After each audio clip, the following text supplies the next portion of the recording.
1948 में सिंगापुर में नेताजी ने आजाद भारत की सरकार का गठन किया। आप ये भी जानते हैं कि उस वक्त विश्व के 11 देश ऐसे थे जिन्होंने उस सरकार को मान्यता दी थी। क्या यह सवाल हम लोगों के मन में नहीं आना चाहिए कि अगर 1947 में नेताजी भारत में होते तो क्या नेहरू प्रधानमंत्री बन सकते थे? क्या यह सवाल हम लोगों को उन कांग्रेसियों से नहीं पूछना चाहिए कि जब इन लोगों ने इस संघर्ष में अपना सर्वस्व बलिदान कर दिया, अंडमान निकोबार के अंदर जहां पे सेलुलर जेल है, अभी हरियाणा भारतीय जनता जो आज का पाकिस्तान है उसमें एक प्रांत है नॉर्थ वेस्ट फ्रंटियर, उत्तर पश्चिमी सीमा प्रांत। उस वक्त जो उस प्रांत के गवर्नर थे कनिंघम, उन्होंने बाकायदा अंग्रेज वायसराय को यह चेतावनी दी थी कि ये जो 1945 में आंदोलन शुरू हुआ है ये इतने व्यापक स्तर पे फैल रहा है, लोगों में इतना गुस्सा है इस बात का, जो अंग्रेज आजाद हिंद फौज के सैनिकों पे मुकदमे दर्ज कर रहे हैं, उनके खिलाफ केस चला रहे हैं।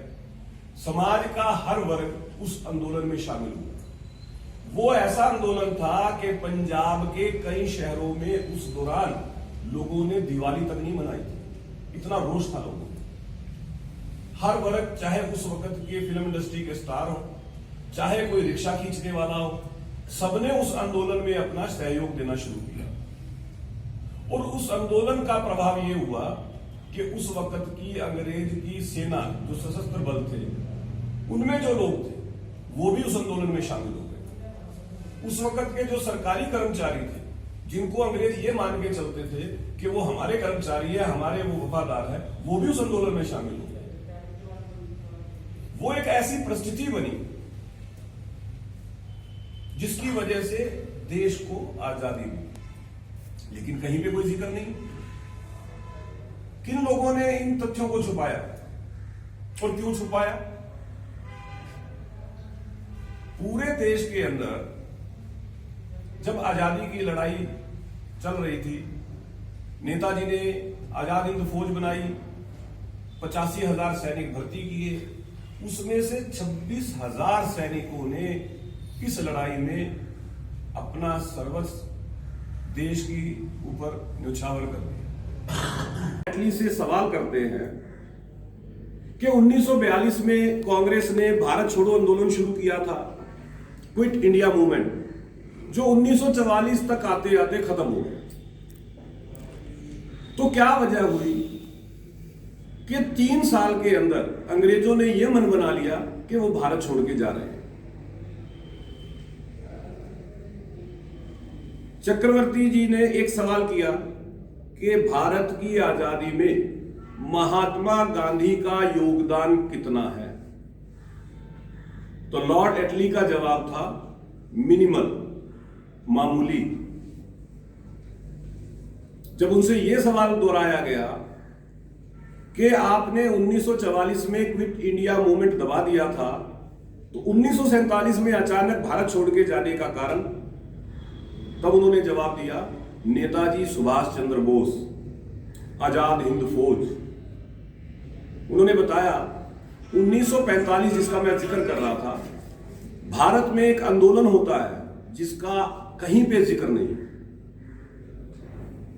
हम बचपन में स्कूल में जो पुस्तकें पढ़ी, हमने कॉलेज में जो पुस्तकें पढ़ी, उन पुस्तकों में बहुत सी बातों का जिक्र है, लेकिन उन वीर बलिदानियों के सर्वोच्च बलिदान का कहीं पे जिक्र नहीं मिलता जिनको सबसे ज्यादा श्रेय देश की स्वतंत्रता की लड़ाई में, देश को स्वतंत्र कराने में रहा।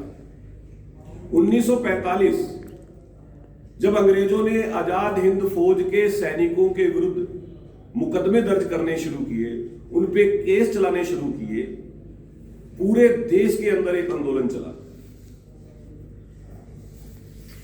जो आज का पाकिस्तान है उसमें एक प्रांत है नॉर्थ वेस्ट फ्रंटियर, उत्तर पश्चिमी सीमा प्रांत। उस वक्त जो उस प्रांत के गवर्नर थे कनिंघम, उन्होंने बाकायदा अंग्रेज वायसराय को ये चेतावनी दी थी कि ये जो 1945 में आंदोलन शुरू हुआ है, ये इतने व्यापक स्तर पे फैल रहा है, लोगों में इतना गुस्सा है इस बात का, जो अंग्रेज आजाद हिंद फौज के सैनिकों पे मुकदमे दर्ज कर रहे हैं, उनके खिलाफ केस चला रहे हैं, समाज का हर वर्ग उस आंदोलन में शामिल हुआ।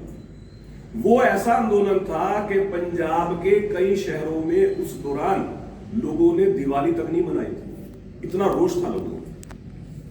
हर वर्ग, चाहे उस वक्त के फिल्म इंडस्ट्री के स्टार हो, चाहे कोई रिक्शा खींचने वाला हो, सबने उस आंदोलन में अपना सहयोग देना। 1700 स्थानों पर, हर गांव में, हर वार्ड में 23 जनवरी को नेताजी सुभाष चंद्र बोस की 125वीं जयंती पराक्रम दिवस के रूप में मनाएगी। 23 जनवरी को हरियाणा का आकाश जय हिंद बोस के नारों से गूंजेगा। भारतीय जनता पार्टी ने इस प्रोग्राम की एक रूपरेखा तैयार की है।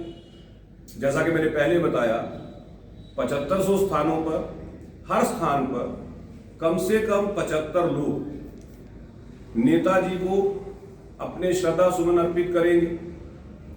इसके साथ साथ देश की आजादी की लड़ाई में जिन वीर बलिदानियों ने अपना सर्वोच्च बलिदान दिया, लगभग 3,26,000 हमारे देश के वीर बलिदानी जो आजादी के संघर्ष में जिन्होंने अपना जीवन कुर्बान किया, उनको भारतीय जनता पार्टी उन 7500 स्थानों पर याद करेगी।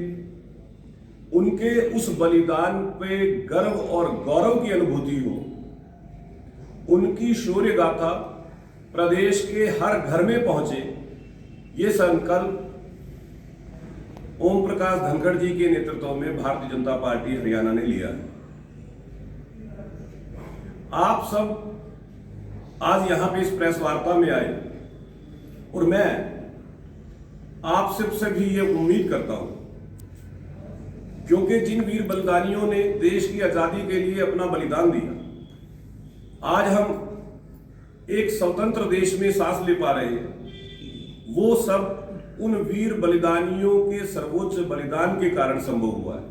हमारा ये दायित्व और कर्तव्य बनता है, और आप पत्रकार साथी उस दायित्व और कर्तव्य में सहयोग करेंगे, ऐसी मैं आशा रखता हूं कि उन वीर बलिदानियों की गौरव गाथा हर घर तक आपके समाचार माध्यम से पहुंचे।